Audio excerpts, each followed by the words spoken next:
বাদল অধিবেশনে যোগদানের জন্য দিল্লি যাত্রার আগে কলকাতা বিমানবন্দরে সাংবাদিকদের মুখোমুখি হলেন অভিষেক বন্দ্যোপাধ্যায়। ভোটের তালিকা সংশোধন ইস্যুতে নির্বাচন কমিশন পশ্চিমবাংলার কয়েকজন আধিকারিককে সাসপেন্ড করেছে। এ বিষয়ে বিরক্তি প্রকাশ করলেন অভিষেক। এছাড়াও ভারতীয় পণ্যের ওপর ডোনাল্ড ট্রাম্পের শুল্ক আরোপ নিয়ে কেন্দ্রীয় সরকারকে তীব্র আক্রমণ করলেন তিনি। ইলেকশন কমিশনের ক্ষমতা বা ইলেকশন কমিশনের দায়িত্ব তখনই হয় যখন আদর্শ আচরণবিধি ঘোষণা হয়। মডেল কোড অফ কন্ডাক্ট লাগু হওয়ার পর থেকে ইলেকশন কমিশন রাজ্যের সার্বিক সিভিল এবং ক্রিমিনাল অ্যাডমিনিস্ট্রেশন, পুলিশ অ্যাডমিনিস্ট্রেশন নিজের হাতে নিয়ে, স্টেট মেশিনারি নিজের হাতে নিয়ে তাদের মতো চালায়, যাতে নির্বাচনটা নিরপেক্ষ হয়, আনবায়াসড হয়, ইম্পার্শিয়াল হয় এবং ফেয়ার হয়। কিন্তু যে কাজ একটা নির্বাচিত সরকারকে এখনও প্রায় 10 মাস 11 মাস সময় রয়েছে এবং প্রায় 3 মাস 4 মাস আগে থেকে শুরু হয়েছে, 1-1.5 বছর আগে থেকে সরকারকে কাজ করতে না দেবে বলে এবং নির্দিষ্ট যে বিজেপি ক্ষমতায় রয়েছে সেই বিজেপিকে বাড়তি সুযোগ করে দেবে বলে বাংলার প্রতি যেমন ধারাবাহিক বঞ্চনা কেন্দ্র সরকার করেছে, একইভাবে বিচার ব্যবস্থাকে কাজে লাগিয়েছে, সংবাদ মাধ্যমের একাংশকে কাজে লাগিয়ে সন্দেশখালির মতো ঘটনাকে সারা দেশে প্রচার করে বাংলার বদনাম করার চেষ্টা করেছে। এখন ইলেকশন কমিশনকে কাজে লাগিয়ে যাতে বাংলার প্রকৃত বাঙালিরা, বাংলা ভাষায় যারা কথা বলে, যারা বাংলায় থাকে, তারা ভোটাধিকার প্রয়োগ করতে না পারে, প্রকৃত ভোটার যারা, তাদের ভোটের অধিকার কেড়ে নেওয়ার জন্য ইলেকশন কমিশন নির্লজ্জ ভূমিকায় নেমেছে।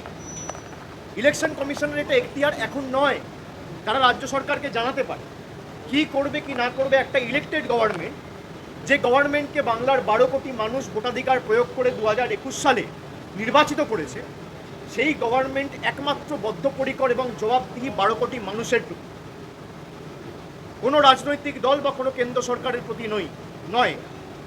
আমরা বিচার ব্যবস্থাকে সম্মান করি, কিন্তু যেভাবে 2021 সাল থেকে আজকে 4 বছরের মধ্যে প্রায় 50টার বেশি সিবিআই তদন্ত কলকাতার হাইকোর্টের বিভিন্ন বেঞ্চ থেকে কেন্দ্রীয় সরকার প্রভাব খাটিয়ে বাংলাকে ছোট করার জন্য এবং তৃণমূল কংগ্রেসকে চাপে রাখার জন্য যেভাবে হেনস্থা করেছে বাংলার মানুষ দেখেছে। এমনকি গত বছর এই সময় আরজি কর নিয়ে যেভাবে রাজ্য সরকারকে আক্রমণ করা হয়েছে, যেভাবে বদনাম করা হয়েছে, যেভাবে সারা ভারতবর্ষ জুড়ে দুর্নাম ছড়িয়ে দেওয়া হয়েছে, পরবর্তীকালে সিবিআই তদন্ত ভার গ্রহণ করার পরে যে কাজ কলকাতা পুলিশ 24 ঘন্টায় করেছে, তার বাইরে সিবিআই আজকে 1 বছর হয়ে গেল কিছু করতে পারেনি। আমি আগেও বলেছি, আবার বলছি, যে যারা বাংলাকে ছোট করছে নিজেদের রাজনৈতিক স্বার্থ চরিতার্থ করতে, তারা বিগত দিনেও জবাব পেয়েছে, আগামী দিনেও তারা শিক্ষা পাবে।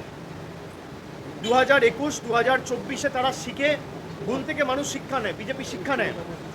এখন জল জীবন মিশনের সব টাকা বন্ধ, বাংলায় যে পানীয় জলের কাজ চলছে সব টাকা বন্ধ করে দিয়েছে কেন্দ্র সরকার থেকে। এখন শুধু 100 দিনের টাকা, বাড়ির টাকা, এখানে রাস্তার টাকা বা 100 দিনের টাকা বন্ধ নয়, জিএসটির টাকা বন্ধ নয়, এমনকি জল, যেটাকে আমরা জীবন বলে জানি, জলের আর এক নাম জীবন, মানুষ জল ছাড়া বাঁচবে কোত্থেকে, সেই জলের টাকা বিজেপি সরকার বন্ধ করে দিয়েছে।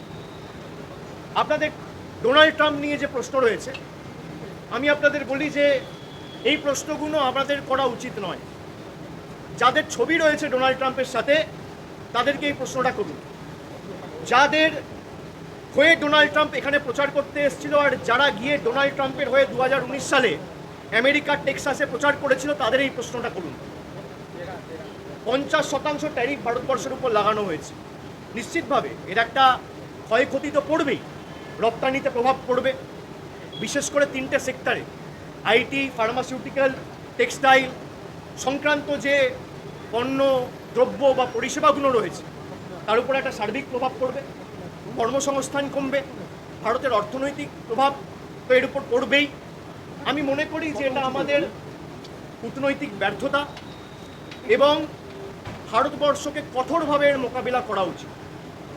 যারা ভারতবর্ষকে ছোট করতে চায়, যারা ভারতবর্ষের উপর চাপ সৃষ্টি করতে চায়, কি কারণে এত ক্ষমতা তাদের হলো হঠাৎ করে, যে সরকার 56 ইঞ্চি ছাতির কথা বলতো তারা ক্ষমতায় থাকার পরেও তাদেরকে বুড়ো আঙ্গুল দেখিয়ে, লাল চোখ দেখিয়ে চায়না থেকে শুরু করে সমস্ত দেশ, আমেরিকা, সবাই, আমি আপনাদের বলছি, আমি বাইরে এগুলো বলতে চাই না, আমি সর্বদলীয় ডেলিগেশনের পার্ট হয়ে 5টা দেশে গেছিলাম। আসিয়ানের মতো মাল্টিল্যাটারাল ফোরাম 11টা দেশ নিয়ে তৈরি।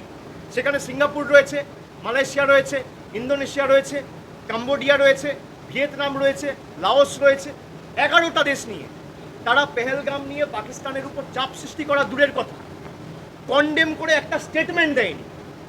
এই ব্যর্থতা কার? ডোনাল্ড ট্রাম্পকে নিয়ে ভারতবর্ষে কোভিডের 1 মাস আগে গুজরাটে প্রচার কে করেছিল? ডোনাল্ড ট্রাম্পের হয়ে প্রচার করতে গেছিল টেক্সাসে কে? ডোনাল্ড ট্রাম্পের হয়ে আপনি প্রচার করেছিলেন, বিজেপির নেতারা করেছিল, যোগ্য করেছে বিজেপির কর্মীরা ডোনাল্ড ট্রাম্পের দীর্ঘায়ু কামনা করে। এ তো সমাজ মাধ্যমে রয়েছে, আপনারা দেখেছেন।